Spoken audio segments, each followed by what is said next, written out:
High all. এই বলছি কি, আমার যে বন্ধুরা আছো এখানে সবাইকে বলছি, আমার ফেসবুকে মোটামুটি ধরো 13-14 হাজার বন্ধু আছো। তো তো কেউ যদি এই বরানগরে থেকে থাকো, তাহলে যদি আমার বাড়িতে কেউ একটু দুজনের মতো ভাত, দুজনের মতো 2 পিস মাছ, আর এই একটু তরকারি আর একটু ডাল দিয়ে দাও, ব্যাস, আর কিছু লাগবে না। আর হ্যাঁ, আমি একটু মিষ্টি খেতে খুব ভালোবাসি। তো ওই আমাদের এই বরানগরে মহাপ্রভু মিষ্টির দোকান আছে, খুব ভালো মিষ্টি পাওয়া যায়। তো আমার কাছে পিঠে কেউ যদি থাকো, ওখান থেকে ওই দুধের পিঠেগুলো হয় না, দেখবি দুধের পিঠে খুব ভালো ভালো হয়, বেশি দাম না, 1 পিস 20 টাকা নেয়।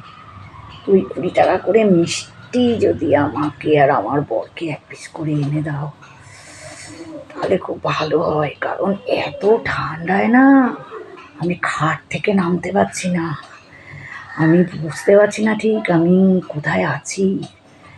আমি বরানগরে আছি, মানে বরানগর ডানলপে আছি, নাকি আমি মানে কোনো গ্রামের মধ্যে আছি, নাকি আমি কোন পাহাড়ে আছি। তাই তোমাদের বলছি বন্ধুরা, আমি আর আমার হাজব্যান্ড আছি, আমার ছেলে এখন নেই বাড়িতে। তো 3 জনের খাবার লাগবে না, 2 জনের খাবার। তোমরা আমার এতজন বন্ধু আছো, সবাই মিলে যদি একটু চেষ্টা করো, তাহলে আমার মনে হয় কারোর কোনো সেরকম অসুবিধা হবে না। এই ঠান্ডাতে দেখো, আমি গায়ে চাদর দিয়ে 12টা 15 আমি এখনো চুপচাপ বসে শুধু একটু চা খেয়েছি, বিস্কুট খেয়েছি, আর বর ফেরার সময় একটু কচুরি এনে দিয়েছে, কচুরি খেয়েছি। তো বরকে অনেক করে বললাম যে দেখো, এই কচুরির ওপর দিয়ে আজকে চালিয়ে দাও, আজ আর কিছু করবো না। বর রাজি না, বর বলছে আমার খিদে পেয়ে যাবে, দুপুর 2-2-2:30 নাগাদ আমার একটু ভাত খেতেই হবে।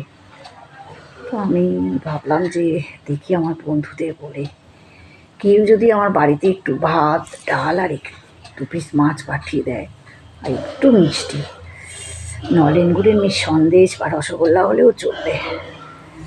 মানে তোমরা কেউ যদি রাজি থাকো, তাহলে একটু আমার বাড়িতে যদি পৌঁছে দাও না, খুব ভালো হয় গো। তাহলে আজকে আমাকে আর রান্না করতে হয় না।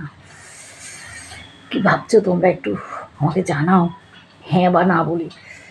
কেউ যদি দিতে পারো সেটাও জানাও, না দিতে পারো সেটাও জানাও, ঠিক আছে? বাপরে কি ঠান্ডা গো, আর পারছি না।